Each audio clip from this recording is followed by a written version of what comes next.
Evelyn Harper was 30, and the Atlantic wind that rattled the old windows of her grandmother's cliffside house had become the only steady heartbeat she trusted. 10 years in New York had taught her two things.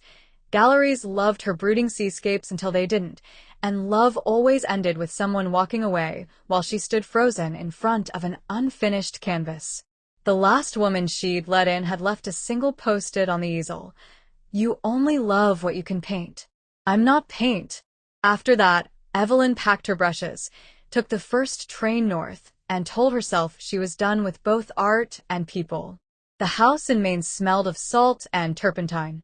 She survived on commissions: brides who wanted to look ethereal, grieving families who wanted their Labradors immortalized, widows who asked her to paint husbands they could finally forgive.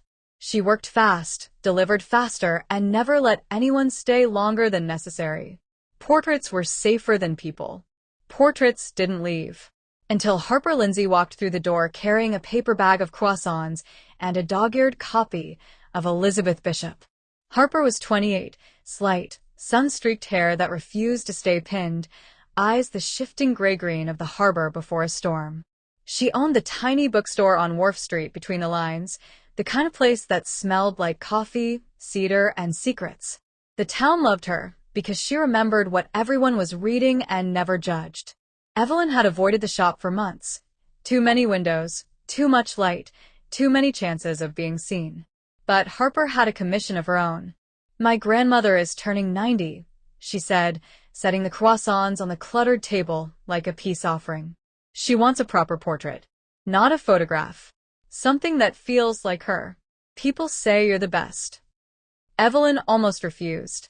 She had rules. No locals, no one under 50, no one beautiful enough to hurt. Harper broke all three. But the rent was due, the roof leaked, and something about the way Harper said "feels like her" made Evelyn nod before her brain caught up. They agreed on 3 sittings. Natural light only. No small talk.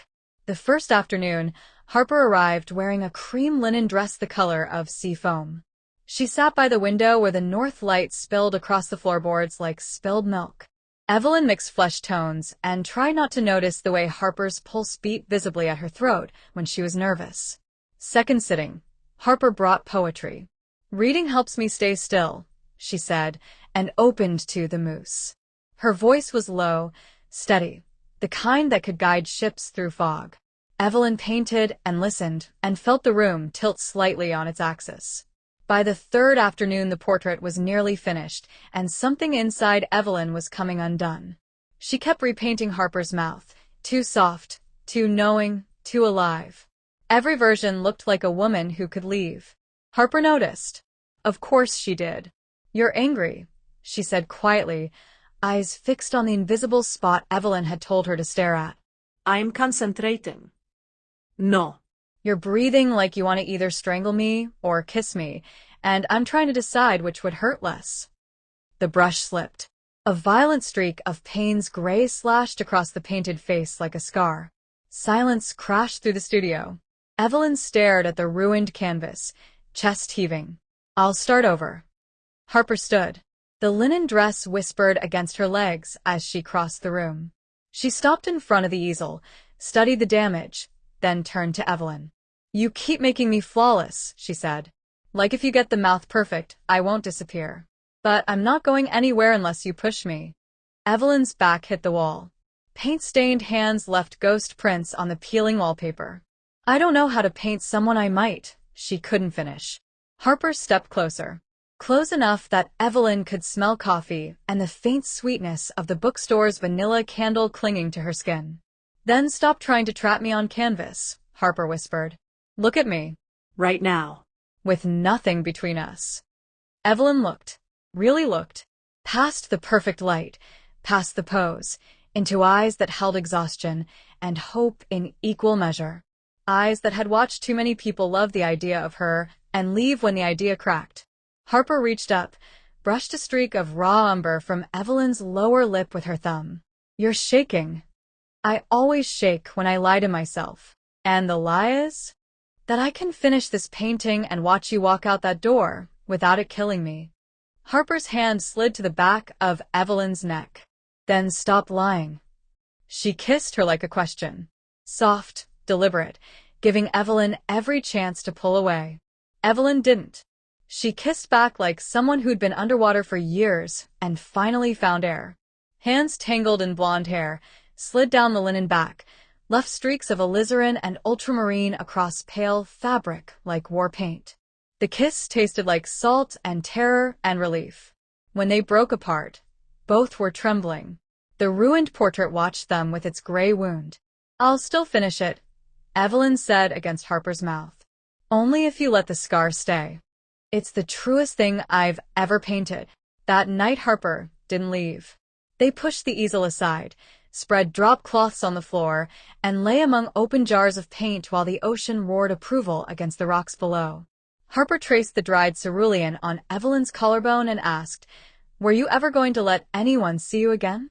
"I didn't know how," Evelyn admitted, "until you sat there refusing to be perfect." Weeks turned into months. Harper came every evening after closing the shop. Some nights she read aloud while Evelyn worked. Some nights they cooked pasta and argued about poetry and made love on the window seat with the curtains open to the stars. Some nights they simply sat on the widow's walk wrapped in the same blanket, watching storms roll in from the Atlantic, fingers laced so tightly it hurt. Evelyn never fixed the gray streak. She built the entire portrait around it, made it a shadow falling across Harper's cheek like late afternoon light, like memory, like proof that beauty can hold damage and still be whole. When the painting was finally done, she entered it in a small gallery in Portland under the title Harper. Uncorrected. The opening night was packed. Critics circled like gulls. Harper wore the same cream linen dress, now permanently stained with faint constellations of oil paint across the skirt. She stood beside Evelyn the entire evening, hand tucked into the crook of her elbow, like she belonged there. One reviewer wrote, "Evelyn Harper has returned from exile with a portrait so honest it feels like eavesdropping on a love letter." The scar on the subject's cheek is not a flaw. It is the place where the artist finally allowed herself to breathe. After the reviews came in, offers flooded. New York galleries, private collectors, a spread in art forum. Evelyn turned most of them down. She had everything she needed in the little cliffside house that no longer felt empty. Years later, the painting still hangs above their fireplace. Visitors always ask about the gray shadow on Harper's cheek. Harper just smiles and says, "That's where Evelyn stopped trying to make me immortal and started letting me stay." And every spring, when the light turns the exact shade of that first afternoon, they push the furniture aside, set up the old easel, and Harper sits while Evelyn paints her again. Never quite the same twice, because love, like light, refuses to be pinned down. The gray scar is always there. Some truths are too beautiful to hide.